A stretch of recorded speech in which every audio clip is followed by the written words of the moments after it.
สบายดีมื้อนี้ถือว่ามื้อนี้บ่าวอึงออกมาขายเครื่องเนาะตลาดน้อยรถพุ่มพวงกะพอดีมาเห็นต้นติ๋วเนาะพี่น้องเนาะต้นติ๋วแต่ว่าต้นติ๋วนี่มันสิเป็นต้นติ๋วแดงเนาะพี่น้องอ่าพอท้องฤดูกาลนี่มันก็สิโป่งใบเนาะโป่งใบแล้วก็มีดอกเนาะด้วยความสวยงามเนาะของดอกเนาะจะมีลักษณะพิเศษแบบหนึ่งเนาะจะมีแบบแดงอมชมพูเนาะพี่น้องเนาะต้นติ้วนี่ก็มีตระกูลเดียวนี่แหละเพราะว่ามันจะมีอยู่3 สายพันธุ์เนาะในบรรดาต้นติ้วนี่เนาะมันก็สิมีแบบต้นติ้วดอกแดงดอกเหลืองเนาะนี่ดอกขาวเนาะแต่ว่าเฮามาให้เห็นพี่น้องนี่คือติ้วแดงเนาะติ้วแดงก็สิมีลักษณะหลักแบบนี้เนาะในตระกูลต้นติ้วเนาะนอกจากก็จะมีต้นติ้วที่ว่าคนเฮากินได้เนาะใส่ต้มใส่แกงเฮ็ดใส่แล้วแต่กินกับก้อยกับลาบก็ได้ตัวนั้นเนาะแต่ตัวนี้กินบ่ได้ได้พี่น้องเนาะในตระกูลนี่ถือว่าตัวนี้กินบ่ได้เนาะแต่ว่ามันจะมีความสวยงามเนาะความสวยงามของใบตอนป่งใหม่และก็ดอกสีขาวอมชมพูเนาะนี่เห็นไหมพี่น้องอาจจะเป็นสีขาวอมชมพูน้อยหนึ่งเนาะซึ่งมันจะเกิดตามป่าโคกเด้อพี่น้องเนาะเกิดตามป่าโคกเด้อบ่าวอื่นก็มาให้พี่น้องได้เห็นเนาะบรรยากาศจากธรรมชาติป่าโคกเขตชนบทลาวเฮานี่แหละเนาะมาเลาะขายเครื่องทั้งเขตบ้านนอกเนาะแล้วก็มาลงให้พี่น้องได้เห็นบรรยากาศจากธรรมชาติโดยเฉพาะความงามจากต้นติ๋วพี่น้องสังเกตง่ายๆเนาะมันจะมีความงามสวยงามเนาะความสวยงามจากธรรมชาติต้นนี้ถือว่าติดอยู่กับเถียงนาเพิ่นเนาะเถียงหัวไห่ปลายนาเนาะนอกบ้านก็จะมาให้เห็นวิวจากธรรมชาติหนาแรงเด้อพี่น้องช่วงนี้ก็มีลมเนาะปีนี้ถือว่าฮอดฤดูแรงก็ยังมีลมเนาะอีกต้นไม้หนึ่งที่เฮามาพบพ่อกับน่าจะเป็นต้นนี้เด้อพี่น้องเนาะเขาเอิ้นว่ากกเหมือดเนาะมันจะเป็นทรงพุ่มแล้วก็มีหมากมีผลเนาะพี่น้องหมากมันเห็นบ่ล้ำๆอยู่หมากมันนี่เนาะพี่น้องเป็นล้ำๆอยู่เลยเนาะนกก็กินได้ผู้ละยามมัน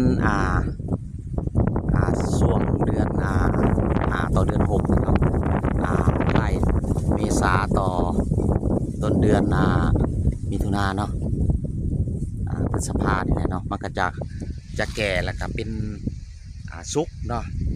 ผลมันเวลามันสุกก็สิเป็นสีส้มๆเนาะสีส้มเนาะนกสัตว์ในป่าจะสามารถกินได้เป็ดไก่ก็กินได้เนาะพี่น้องมันจะอยู่ตามหัวไห่ปลายนาเนาะนี่เห็นป่ะผลของมันก็จะติดอยู่ตามกิ่งเนาะตามงาของมันนี่แหละเนาะคือว่าคนก็กินได้พี่น้องมันลดเวลามันสุกจะมีรสสมเนาะสมหวานหมากของมันจะเป็นใสๆแบบอมเหลืองหน่อยหนึ่งเนาะ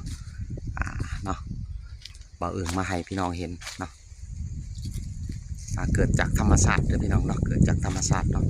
มีความสวยงามเนาะเฮาสิพาไปเบิ่งอีกผลไม้หนึ่งเนาะแต่ว่ามันกินบ่ได้พี่น้องเนาะกินบ่ได้เนาะนั่นก็คือหมากตุมกาเนาะนี่เห็นบ่พี่น้องเนาะหมากตุมกานี่ผลมันก็จะเป็นลักษณะหมากเกี้ยงพี่น้องเนาะนี่จะเป็นลักษณะหมากเกี้ยงเนาะพี่น้อง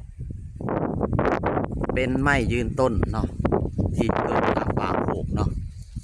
อันนี้เนาะเกิดตามป่าโคกเลยพี่น้องเนาะลักษณะลำต้นกาจะเป็นลักษณะแบบนี้เนาะลักษณะแบบนี้เนาะจะพบพ่ออยู่ตามป่าโคกอะไรเนาะพี่น้องเนาะลุงอึ่งมาเห็นบรรยากาศแบบนี้เนาะนี่เห็นบ่ลำต้นมันก็จะเป็นแบบนี้เนาะกกตุ่มกาเด้อตัวนี้เนาะแล้วเฮาสิมาให้เฮิงหมากตัวมันต่ำเด้อพี่น้องหมากตุ่มกาเนาะตัวมันต่ำเนาะนี่เห็นบ่ตัวนี้ใบบ่ท่านได้หล่นเบิดเนาะแต่ว่าผลของมันนี่พี่น้องบ่แตกต่างอย่างกับผิวหมักสมหมักเกี้ยงเนาะ เราดูนี่มันก็สิเห็นอยู่ตามป่าโคกเนาะสังเกตง่ายๆเนาะแต่ว่าผิวมันเป็นตาขึ้นยากเลยพี่น้องเนาะเนาะจะเป็นแบบผิวมะเกี่ยงเนาะสังเกตง่ายๆแบบผิวมะเกี่ยงเนาะเกิดตามป่าโคกเนาะเอากะสีมาให้เพื่อนๆได้ชมบรรยากาศแบบนี้เนาะครับชอบแบบธรรมชาติแบบนี้เนาะชอบแบบพื้นบ้านเนาะการเลาะทงไรหัวไห้ไปหน้าเลาะบอกเลาะบ้านขายขนมเนาะของพ่อใหญ่เอืองนี่เด้ออย่าลืมฝากกดไลค์กดแชร์เด้อพี่น้องเนาะฝากกดไลค์กดแชร์ฝากกำลังใจเพื่อนแน่บ่าวสวรรค์แชนแนลเด้อเนาะเขาก็สิมาให้เห็นแบบนี้แหละเนาะพี่น้องเนาะเห็นบอกเป็นจังไดพี่น้องเนาะความสวยงามจากต้นติ๋วแต่ว่าเป็นต้นติ๋วแดงเด้อต้นติ๋วนี่มันจะมีตระกูลเดียวคือ3ประเภทเนาะ1ต้นเต้า2ต้นติ๋วนี่มี2ประเภทเนาะ2ประเภทคือติ๋วแดงเนาะติ๋วแดงก็สิมีลักษณะแบบนี้แหละพี่น้องเนาะส่วนติ๋วขาวที่เฮาลงไปหั่นถือว่ากินกับลาบกับก้อยแกงใส่หอกใส่เห็ดกินได้เบิดเนาะพี่น้องเนาะนี่ต้นสมเสียวเนาะต้นสมเสียวตัวนี้เนาะใบมันก็สามารถไปปรุงอาหารได้เนาะแล้วแต่ผู้หมักเนาะเท่านั้นเด้อพี่น้องเนาะ